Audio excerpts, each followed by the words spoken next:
வணக்கம் சம்மு. வணக்கம் அண்ணா. இன்றைக்கு வந்து எனக்கு ஒரு ஒரு முக்கியமான விஷயம் பற்றி பேசணும். ஏஆர் ரஹ்மான் கிட்டத்தட்ட ஒரு 3 ஜெனரேஷன் ஃபேன்ஸ் இப்போ கண்டடைஞ்சாரு. நிறைய என்னுடைய டைமில் அல்லது எனக்கு முந்தைய தலைமுறை ரஹ்மான் சொன்ன போல என்னுடைய ஜெனரேஷன் பியூட்டி என்னன்னா, இளையராஜா அண்ட் ஏஆர் ரஹ்மான் பீக்ல இருந்த டைம்ல ஒரு பக்கம் பொன்னுமணி வரும், ஒரு பக்கம் சின்னத்தம்பி வரும், இன்னொரு பக்கம் ஜென்டில்மேன் வரும். அப்போ 2 மாஸ்ட்ரோஸும் பீக்ல இருந்த டைம்ல நாங்கள் டீனேஜ்ல இருந்தாங்க. So it's a unbelievable generation. எங்களுடைய ஜெனரேஷன் என்னன்னா, எங்களுடைய ஜெனரேஷன்ல ரஹ்மான கேட்டு பழகினாக்கள் இப்போ ஒரு கடைசி ஒரு 10-15 வருஷமா ரஹ்மான் மியூசிக் 90s இருந்த மியூசிக் மாதிரி இல்லைன்னு சொல்லி சொல்றது. அதுக்கு நான் சொல்ற விளக்கம், 90s நாங்கள் பாட்டு கேட்ட மாதிரி இப்போ தொடர்ந்து திருப்பி பாட்டு கேட்கறது இல்லை. அல்லது நாங்கள் 90s பாட்டையே திருப்பி கேட்டுக்கொண்டிருக்கோம். உங்களுக்கு விக்கிபீடியாவில் போய் ரஹ்மான் ஆல்பம்ஸ் பார்த்த போது தொடர்ச்சியாக நிறைய அற்புதமான ஆல்பம்ஸை தொடர்ந்து தந்து கொண்டே இருக்கிறாங்க. ஒரு குறிப்பிட்ட பாட்டு நான் முதல் தரம் கேட்ட போது இந்த பாட்டு இது அடுத்த என்ன ஹலோ மிஸ்டர் எதிர்கட்சி அந்த ஸ்டைலில் ஒரு பாட்டாக வரப்போகுதுன்னு நான் நினைச்ச பாட்டு அப்படியே புஸ்தண்டு போயிட்டு நிறைய பேர் அதை கேட்டு ரசிக்காத ஒரு பாட்டு. அண்மையில் நாங்கள் உங்களோட பேசி கொண்டிருக்கிற போது தான் உங்களுக்கு அந்த பாட்டு தெரிஞ்சது. அது காவிய தலைவனில் இருக்கிற சாஷா திருப்பதி ஹரிச்சரன் பாடின பாட்டு. அதுல இருந்து இன்றைக்கு எங்களோட நிகழ்ச்சியை நாங்கள் தொடங்குவோம். ஹேய் மிஸ்டர் மைனர், என்ன பார்க்கிற? என் இரவுகளை இம்சையாக்க நினைக்கிற, காற்றும் காலில் கொலுசு கட்டி அனுப்புற, காதலை கை கொலுக்கி இழுக்கிற. ஏய் மிஸ்டர் மைனர், என்ன பார்க்கிற?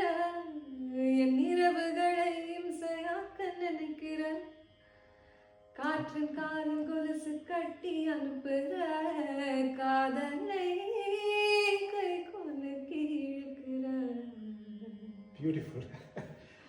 அந்த ரஹ்மானோட 2000க்கு பிறகு அந்த ரஹ்மானோட சில பாடல்கள் டச் இப்போ ஏ மிஸ்டர் அந்த இறுதி லைன்ல சொல்ல இருக்கிற ஒரு சங்கதி, இட்ஸ் வெரி ரஹ்மான் டச். ஸ்ட்ரைட்டா அந்த பாட்டை பாடிட்டு விட்டுருக்கலாம் ரஹ்மான். அது நிறைய பாட்டு. இப்போ ஒரு விஜயண்ட சாங்ல கூட ஒரு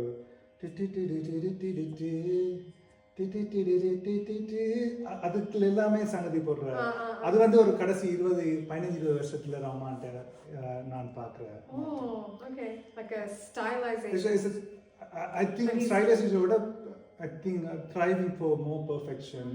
ஏதாவது ஒரு நகாசு செய்யலாமா, அது நிறைய நேரமும் இருக்கலாம்னு நினைக்கிறேன். இந்த மாதிரி பாடகம் செய்வது. I think அவரோட அந்த இன்டர்வியூல அரிஜித் சிங்கோட இருக்கிற இன்டர்வியூல கூட அவர் சொல்றாரு தானே, he is learning as he does it. So obviously we're getting the effect. We're seeing that output is changing or evolving as he grows as a composer. இந்த பாட்டு நீங்க பாடிக்கொண்டிருக்கிற போது இந்த படம் ஒரு பீரியட் ஃபிலிம். நினைக்கிறேன் 50sல வந்த ஒரு சினிமா கதையை மையமாக வச்சு கொண்டு படம். ஸோ எனக்கு ஒரு ஃபீலிங் இருக்கிறது. இந்த பாட்டு சவுண்ட்ஸ் ஒரு ஒரு ஒரு ஒரு பீரியட் சவுண்ட் ஒன்று இருக்கு, பட் மாடர்னாகவும் இருக்கு. ஒரு ஒரு ஒரு பழைய பாட்டு ஒன்று அடிக்கடி காதில் கேட்கும். இதை கேட்கும்போது அது என்ன பாட்டு? அந்த வாழ்க நிரந்தரம் வாழ்க தமிழ் மொழி வாழிய வாழியவே,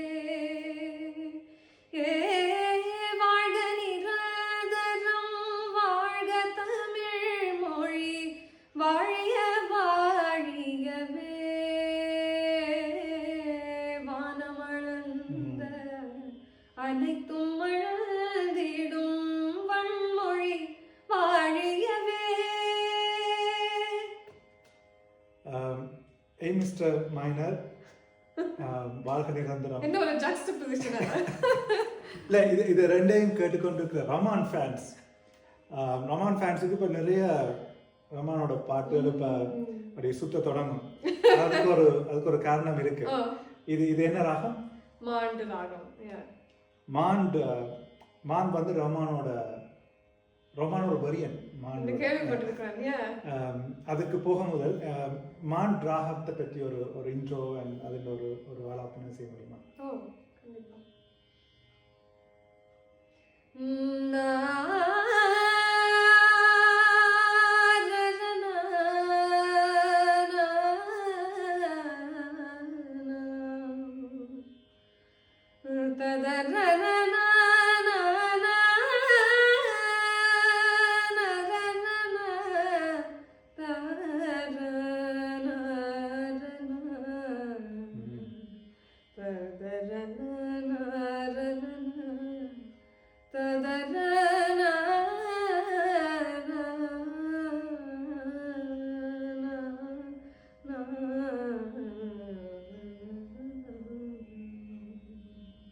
பியூட்டிஃபுல். அவ்வளோ அழகான ராகம். எனக்கே இப்போ ஒரு 6 பாட்டு 5-6 ராமான் பாட்டு என்னன்னா நினைக்கிறேன் ஒவ்வொருத்தருக்கு ஒரு ராகத்தில் பர்டிகுலர் இன்ட்ரெஸ்ட். மீன் சில ராகங்கள் பல ராகங்கள் இருக்கும். ரமானுக்கு நான் நினைக்கிறேன் லைக் கோ டு ராகம் மாண்டு. அதை பற்றி தான் எனக்கு பேச போகிறோம். அவருடைய முதல் மாண்ட் கம்போசிஷன் வந்து டூயட்ல இருக்கு. டூயட் வந்து பாலச்சந்தர் டிரெக்ஷனில் ரமான் கம்போஸ் பண்ணுற முதல் ஆல்பம் நினைக்கிறேன். ரமான் இன்ட்ரடியூஸ் பண்ணது பாலச்சந்தர் ரோஜாவில் ப்ரொடியூசராக. பிறகு அது ஒரு லாங் ஸ்டோரி. வேற எபிசோடுக்கு அது ஏன் பாலச்சந்தர் இன்ட்ரடியூஸ் ரமான்ன்றது லாங் ஸ்டோரி. அது நிறைய பேசப்பட்ட ஸ்டோரி. ஆனால் பாலச்சந்தர் தான் டிரெக்டராக தன்னுடைய டிரெக்டோரியல் மூவியில் ராமான போட்டது டூயட்ல.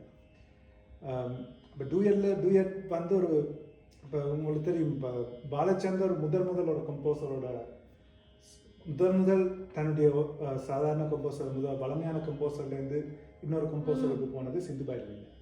அது வரைக்கும் எம்.எஸ். விஸ்வநாதனோட ஒர்க் பண்ண பாலச்சந்தர் ஃபர்ஸ்ட் டைம் சிந்து பைரவிக்கு போனபோது the rest is history, right? Sindhu Bhairavi.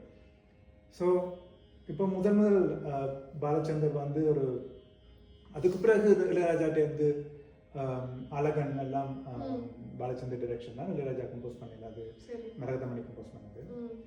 இப்போ ராமான் வந்து ரோஜாவோட ஒரு பெரிய ஒரு இசை புயல் மாதிரி வந்த அப்புறம் முதல் பாலச்சந்தர் உடைய ப்ராஜெக்ட் வந்து ராமானுக்கு வரும்போது யூ கேன் இமேஜின் ராமான் வந்து எப்படி ஒரு ஆல்பம் கொடுக்கணும்னு யோசிக்கும் போது அப்போ இந்த ஆல்பத்தில் பின்னொன்று மடாண்டா ராமான் கீபோர்டை தொட்டோடனே வந்திருக்கக்கூடிய ராகம் மாண்டா தான் இருந்திருக்கும். அதில் வந்த ஒரு பாட்டு மாண்டில் வந்து பாட முடியுமா?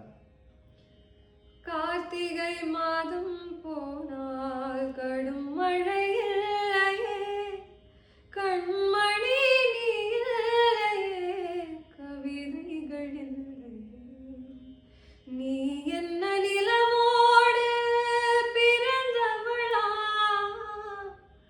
பூவுக்குள் கருவாகி வளர்ந்தவளா, கருணாகர கமல நயனா, கருணாகர கமல நயனா, கருநீல முகில் வண்ணா, வா முரளி தரா கோபாலா, அஞ்சலி அஞ்சலி என்னுயிர் காதலி. Sorry, I couldn't help myself. எனக்கு அந்த பாட்டு பாடக்கு எனக்கு இந்த கிளாசிக்கல் சாங் ஞாபகம் வந்தது. அற்புதம் இல்லையா? எனக்கு ஒரு இன்சிடென்ட் வந்து ஞாபகம் வருது. கம்பபாரதி ஜெயராஜ் என்று சொல்லி ஒரு பெரிய ஒரு பழந்தமிழ் இலக்கியங்களை பற்றி உரையாற்ற ஒருத்தர். நிறைய பழந்தமிழ் இலக்கியங்களை நான் அவர்கிட்ட கற்றுக்கொண்டேன். அவரோட பேசும்போது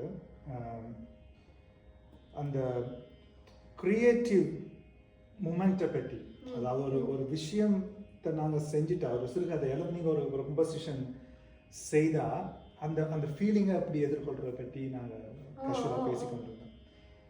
அப்போ அவர் ஒரு விஷயம் சொன்னார். அவர் கேட்டார், உனக்கு பூக்கள் பூக்கும் தருணம் பாட்டு பிடிக்குமா ஜேகே? அப்போ ஐயோ பிடிக்கும், பயங்கரமாக பிடிக்கும் என்று சொன்னேன். நீ யோசிச்சுப்பார், அப்படி ஒரு பாட்டை ஃபுல்லாக கம்போஸ் பண்ணி ரெக்கார்ட் பண்ணின பிறகு ஜீவ் பிரகாஷ் வந்து தூங்கியிருப்பாங்க, முடியுமா இருப்பாங்க. அந்த பாயிண்ட்டுக்காகத்தான் அவ்வளோ உழைப்பு. இப்போ எதுக்கு இவ்வளோ ப்ரிப்பேர் பண்ணணும்? அது ஒரு மூமெண்ட் ஒன்று கிரியேட் பண்ணணும். அது ரைட்டிங்கில் இருக்கு, உங்களுக்கு கம்போசிஷனில் இருக்கு, மியூசிக்கில் இருக்கு. அஞ்சலி மாதிரி ஒரு பாட்டை கம்போஸ் பண்ணி அதை ரெக்கார்ட் பண்ணி அப்படி மாஸ்டர் காப்பி ரெடி ஆகும் போது இன்னும் ஒரு மூமெண்ட் ராமானுக்கு இருந்திருக்கு இல்லையா? அண்ட் என்ன 40-30 வருஷத்துக்கு பிறகு இன்னும் அந்த பாட்டு பற்றி பேசி கொண்டிருக்கோம். மான்கன்று சொல்லும்போது நாங்கள் பாலச்சந்தரை பற்றி பேசுகிறோம். பாலச்சந்தரோட நான் சொன்னேன், இளையராஜாவோட பாலச்சந்தருக்கும் இளையராஜாக்கும் இடையில சொன்ன கருத்து வேறுபாடு வந்த பிறகு பாலச்சந்தர் வந்து வெளியில் இருக்கிற சில மியூசிக் கம்போசரோட சேர்ந்து இயங்கினார். அதில் அழகன் என்ற திரைப்படத்துக்கு கீரவாணியை வந்து தமிழில் மரகதமணி என்ற பேரில் இன்ட்ரடியூஸ் பண்ணுறாரு. தெலுங்கு கம்போசர், இதுக்கெல்லாமே கம்போஸ் பண்ணாரு. அந்த நாட்டு பாட்டு கம்போசர். அவரோட என்ன படம் அது? Triple R. Yes, triple R. கீரவாணியோட முதலாவது தமிழ் ஆல்பம் வந்து அழகன். அற்புதமான பாட்டு இருக்கு. இந்த பாட்டு இன்றைக்கு இரவா, லிரிக்ஸ் மறந்து போச்சு. அதுல ஒரு பாட்டு வந்து சாதி மல்லி பூச்சி. ஏன் சொல்ல வரேன்னா, ரமான் பாலச்சந்தர் கம்போசிஷன்ல வந்து முதலாவது ஆல்பத்தில் ஒரு மாண்டு இருக்கேன்னா, கீரவாணி மரகதமணி பாலச்சந்தர் கம்போசிஷன்ல முதலாவது ஆல்பத்தில் ஒரு மாண்டு இருக்கு.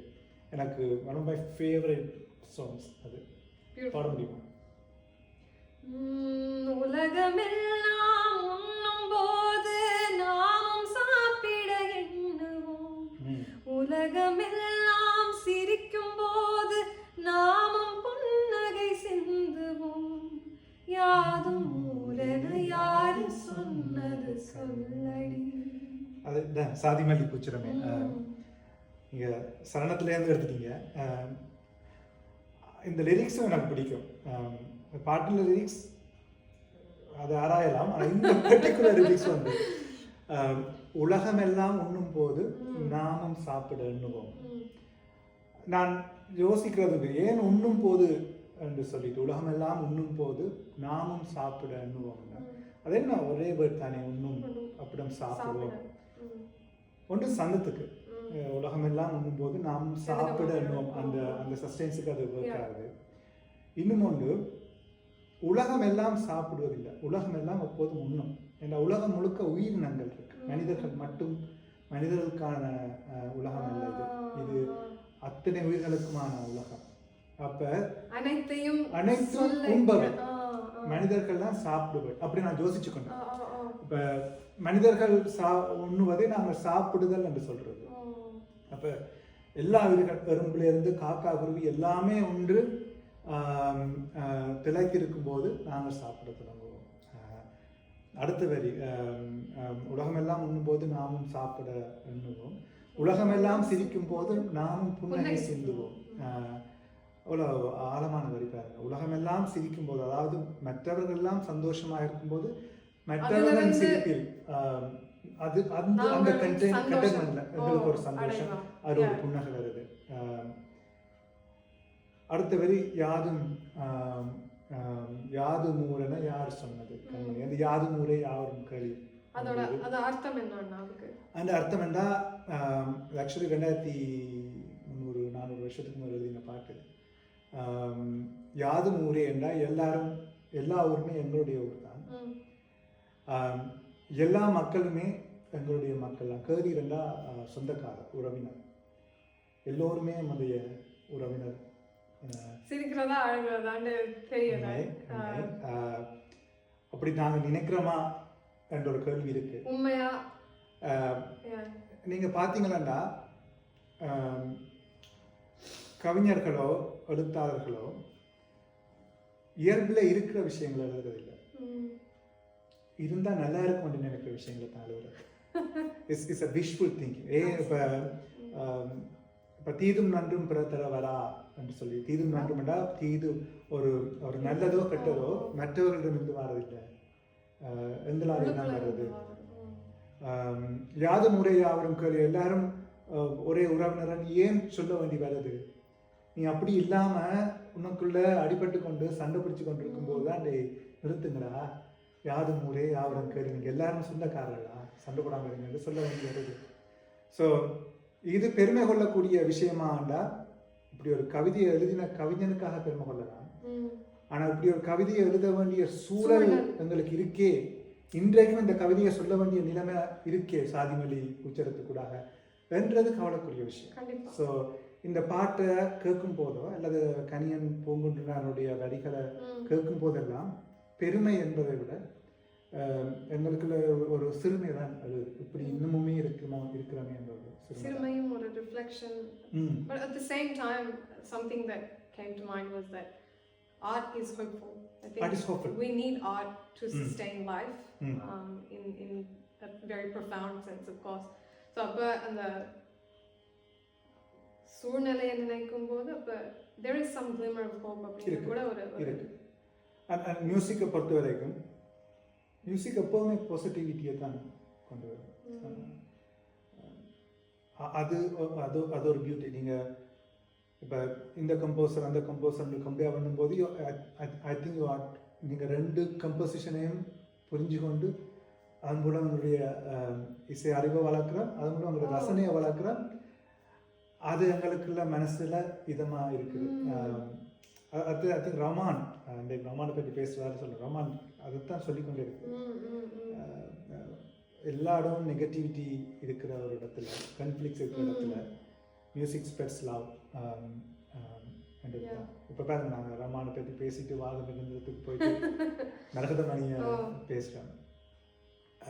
மரகதமணி பேசுகிற போது இன்னும் தாண்டி போனால் ஒரு ஃபார் சம் ரீசன் நம்ம தலைவர் மான்ச் பாடல்கள் நிறைய இல்லை. ஒன்று ரெண்டு பாட்டு இருக்கு, பட் நான் அதை ஆழமாக ரசித்து கேட்ட பாட்டு இல்லை. அதுக்கு கொஞ்சம் முன்னுக்கு போனால் எம்எஸ் விஸ்வநாதன் மான்ல நிறைய போட்டிருக்கேன். ஒரு ரெண்டு பாட்டு எடுத்துடுறது. ஒரு பாட்டு ஃபெமிலியரா இருக்க பாட்டு நான் பாடுறேன். குமரி பெண்ணின் உள்ளத்திலே குடியிருக்க நான் வர வேண்டும், குடியிருக்க நான் வருவதென்றால் வாடகை என்ன தர வேண்டும். குமரி பெண்ணின் உள்ளத்திலே. மற்றது என்ன பாட்டு இருக்கு? இந்த குமரி பெண்ணின் உள்ளத்திலே குடியிருக்க நான் வர வேண்டும், குடியிருக்க நான் வருவதென்றால் வாடகை என்ன தர வேண்டும். பின்னாடி ரிதத்தில் ஒரு பாட்டு ரமான் கம்போசிஷன்ல, என்ன விலை அழகே, நாட் ரிதம், அது காதல் விதம்.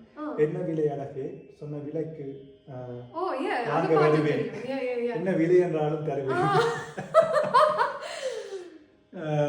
ரெண்டுமே வாலி என்று தான் நினைக்கிறேன். ஒரே ஐடியா, பட் கிட்டத்தட்ட ஒரு 40 வருஷம் இடைவெளியில ஒரே பாடகர் எழுதின பாட்டு ரெண்டுமே. இன்னும் ஒரு மான் பழைய பாட்டு, அகேன் எம்எஸ்வி தான். அது ராகமாளிகை தான், ஸ்டார்டிங் வித் மான். உங்களுக்கு தெரியும். ஒரு நாள் போதுமா, இன்றொரு நாள் போதுமா, நான் பாட இன்றொரு நாள் போதுமா, நாதமா கீதமா அதை நான் பாட இன்றொரு நாள் போதுமா, சுகராகமா சங்கீதமா அதை நான் பாட இன்றொரு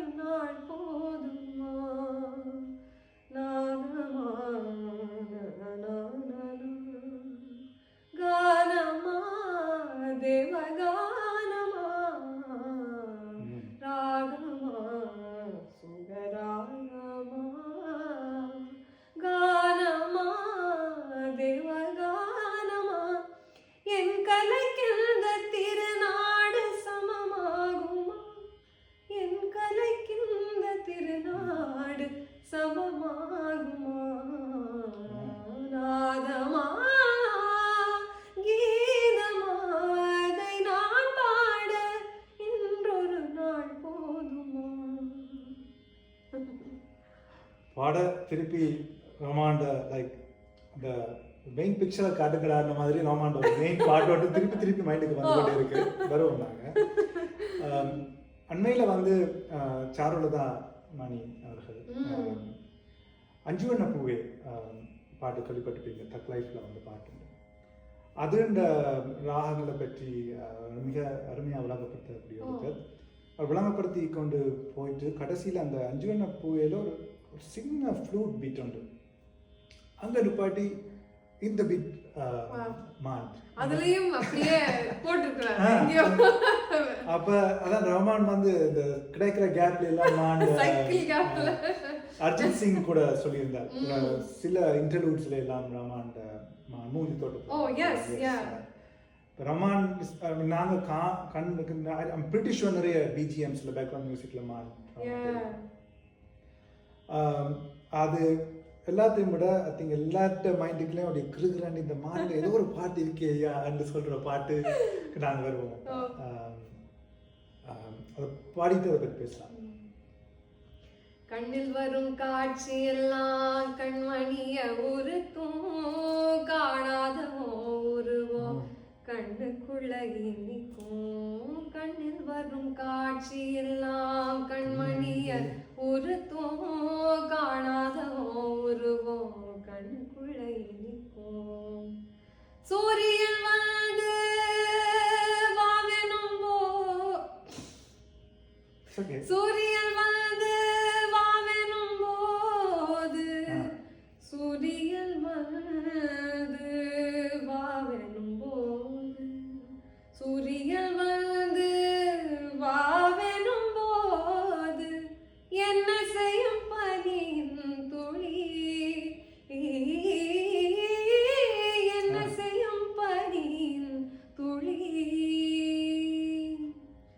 கோடி கையில் என்னை கொள்ளையிடு, கோடி கையில் என்னை அள்ளியடு, கோடி கையில் என்னை கொள்ளையிடு, கோடி கையில் என்னை அள்ளியடு. சௌக்கியமா கண்ணே சௌக்கியமா, சௌக்கியமா கண்ணே சௌக்கியமா, சௌக்கியமா. பியூட்டிஃபுல். இது ஒரு பெரிய பேக்ரவுண்ட் இந்த பாட்டுக்கு இருக்கு. அவருக்கு நித்யஸ்ரீ கண்ணோடு காண்பதெல்லாம் ரஹ்மானுக்கு பாடி இந்த படம் வந்து 99 ரிலீஸ் ஆகுது. அப்போ நித்யஸ்ரீயை ஸ்டுடியோவுக்கு கூப்பிட்டு ஸ்டார்டே சொன்னது மான்ல நாங்கள் ஜாம் பண்ணணும்னு சொல்லிட்டு அந்த பாட்டு ரஹ்மான் செய்ததா சொல்கிறேன். நான் சொன்னேன் Balachander Ilaiyaraaja Balachander super hit album Sindhu Bhairavi என்ன தன்னுடைய முதல் படம் டூயட்ல வந்து மான்ல ஒரு பாட்டு ரஹ்மான் கோட்டு ராகம் என்ன அது மாதிரி சங்கமத்தில் இந்த பாட்டு மான்ல போட்டதுக்கு ஒரு காரணம் இருக்கிற மாதிரி தான் எனக்கு படுது. ரெண்டு பாட்டு ஏன் ரெண்டு பாட்டுன்றதுக்கு காரணம் இருக்கு. ஏனென்றா இந்த சங்கமத்தின் கதை வந்து ஒரு உங்களுக்கு தெரிஞ்சா ஒரு 70s தில்லானா மோகனாம்பாலம் ஒரு கேள்விப்பட்டிருக்கேன் பட் கண்டதில்லை. அது ஒரு மெசிவ் ஹிட் தமிழ் ஏரியா முழுக்க பாட்டு சிவாஜி பத்னி பட்டி தொட்டியெல்லாம் ஓடின படம். அதுல பாட்டும் அப்படித்தான் மறைந்திருந்து பார்க்கும் மர்மம் நலந்தானா. அதுல தில்லானா மோகனாம்பால இருக்கிற தில்லானா வந்து கச்சேரியில பாடுற அளவுக்கு ஒரு ஃபேமஸ் தில்லானா. அதெல்லாம் அந்த படத்துல இருந்த தில்லானா. அந்த படத்துல கதை வந்து என்ன ஒரு பரதநாட்டியம் டான்ஸருக்கும் ஒரு நாதஸ்வர வித்வானுக்கும் இடையில இருக்க ஒரு காதல். அதான் அந்த படம். அந்த படம் வழியாகி அந்த படம் ஒரு 70 வழியாக ஒரு 20 வருஷம் கழிச்சு 89-90 டைம்ல வந்து கரகாட்டக்காரன் ஒரு படம். கராட்டக்காரன் தில்லானா மோகனாம்பால்ட அதே கதை தான்.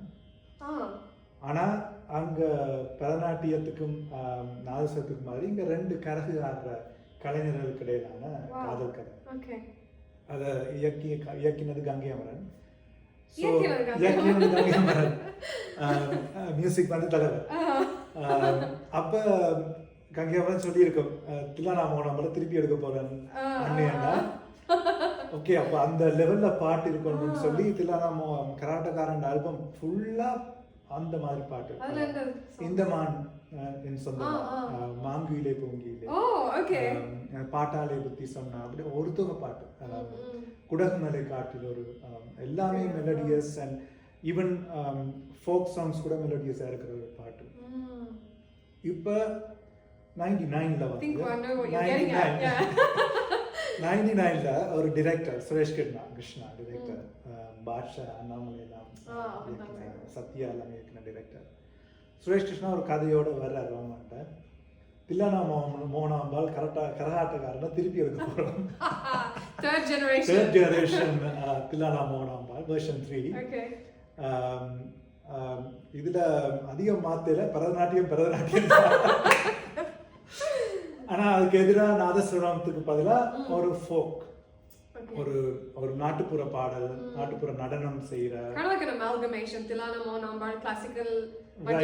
கராட்டக்காரன் அதை மிக்ஸ் பண்ணி வெர்ஷன் 3 அப்படி ஒரு கதையை சொன்னோன்னா ராமான் லைவ் நிமிர்ந்து. அப்போ தில்லானா மோனம்பால் கரகாட்டக்காரன் மாதிரி ஒரு ஆல்பம் செய்வோம். அண்டா அந்த படத்துல இருக்கிற எல்லா பாட்டலுமே அப்படித்தான். நீங்க பாத்தீங்கன்னா மார்கழி திங்கள் அல்லவா, பக்கா கிளாசிக்கல் சாங், மலைத்துளி மலைத்துளி மணி சங்கம், முதல் முறை கிளி பார்த்தேன்னு சொல்லி ஒரு full and full melodious song ஒன்று சுஜாதா ஸ்ரீனிவாஸ் பாங்க. அப்புறம் சௌக்கியமா வராக நதிக்கரையோரம். அப்போ தலைவர் ஓகே இப்படி ஒரு ஆல்பம்னா அங்கே எந்த ராகத்துக்கு போகிறது மாண்டு.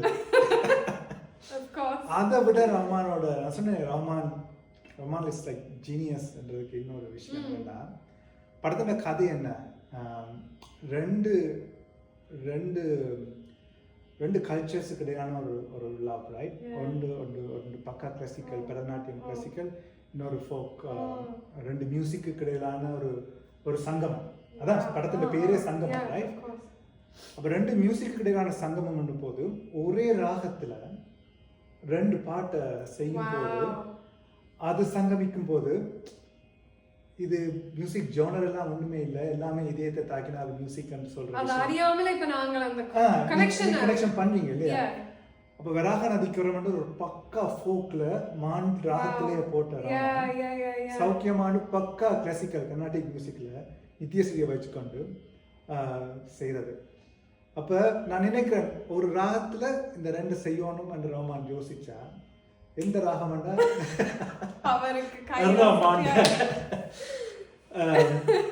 ஸோ இதை நீங்கெல்லாம் யோசிச்சுட்டு இப்போ வராக நதிக்கரை ஓரத்தையும் சௌக்கியமாவையும் திருப்பி இப்போ ரிப்பீட்ல மாறி மாறி லூப்ல போட்டா இப்படியே ரெண்டுமே வராக நதிக்கோரம் சௌக்கியமா வராக நதிக்கரையோரம் சௌக்கியமா சேர்ந்து லைக் மான் ராகம் வந்து ஒரு பீக்ல போற ஒரு நிலைமை இருக்கும். இட்ஸ் a beautiful ரோமான் கம்போசிஷன் அந்த ரெண்டுமே. அப்படி மட்டும் இல்லை, ரோமான் உப்பு கருவாடுல கூட அத போட்டுருக்காரு.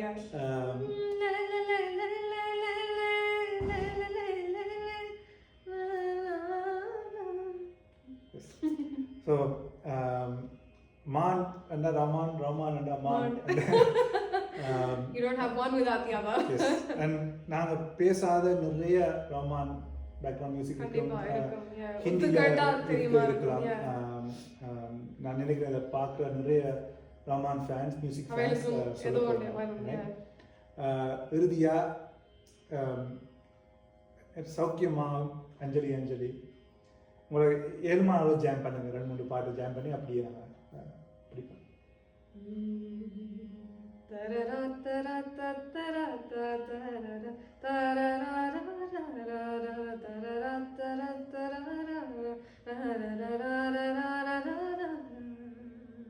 சௌக்கியமா கண்ணே சௌக்கியமா, சௌக்கியமா கண்ணே சௌக்கியமா, சௌக்கியமா.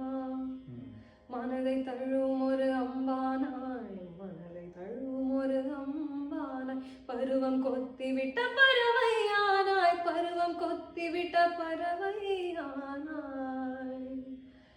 நன நன நன நன